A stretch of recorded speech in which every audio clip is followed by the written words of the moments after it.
Okay guys, we're going to go ahead and take a look at a limiting reactant and excess problem.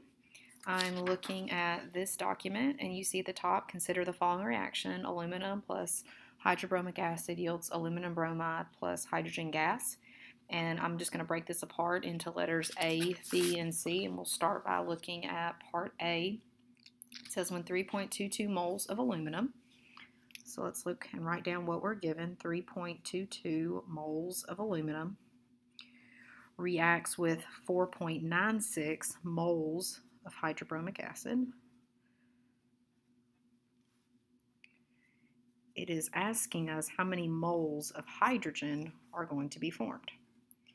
So right off the bat, we know that this is going to be a limiting reactant problem because they've given us two values on the reactant side, and we just need to go ahead and make the assumption that one is going to be used up and the other will be left in excess. So step one is always to develop two T-charts. And so we'll go right here with our first one. And if we have 3.2 moles of aluminum, let's look and see how many moles of hydrogen could possibly be produced. And this is exactly what we've been doing. Setting up our T-chart, writing down what we're starting with and what we're ending with here. So now I know that I need to drop moles of aluminum down. Do right there. And then now I see that I've got a mole to mole ratio. So I'm going to look up here. I see a coefficient of 3 in front of the hydrogen. So that represents 3 moles of hydrogen. And then in front of the aluminum, I see a 2. So I'm going to bring that on down here. And when you multiply straight across and then divide, you end up with 4.83 moles of hydrogen. Now let's take a look to see what happens if I use the 4.96 moles of hydrobromic acid. So here comes that second T-chart, and you'll see that this is a little bit like what we did on Friday, but instead on Friday we did a mass to mass, and this is just asking for moles, so it's a little bit easier on this one.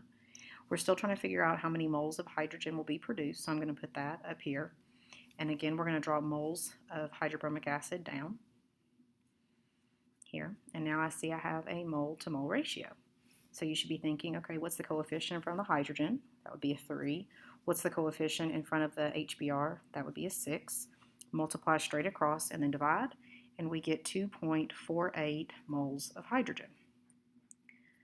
So based on these two values, when you look to see what gets produced, there's no possible way for 4.83 moles of hydrogen to be produced. We know that 2.48 moles of hydrogen is what's going to be produced because it's the smaller value. The HBr is going to limit how much is made, which means this is the max amount of product that can be made.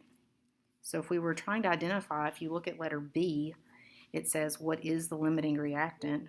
Our answer for letter B would be that hydrobromic acid, HBr, is our limiting reactant.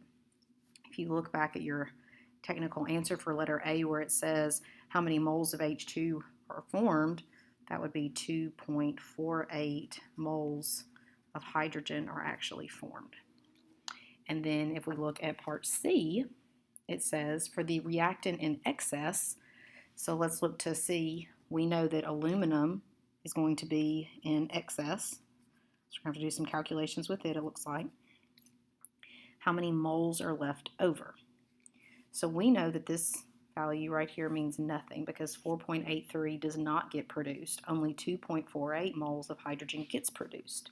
So let's now take that 2.48 moles of hydrogen and let's turn that back into aluminum to see how much aluminum is going to be used up, and then we can subtract that from that original amount. So I'm trying to get to moles of aluminum. It's going to go up top. And if you look back at your equation, I see that there are 2 moles of aluminum. And again, we have 3 moles of hydrogen. Multiply straight across and then divide. And this value is where students usually get really confused with excess.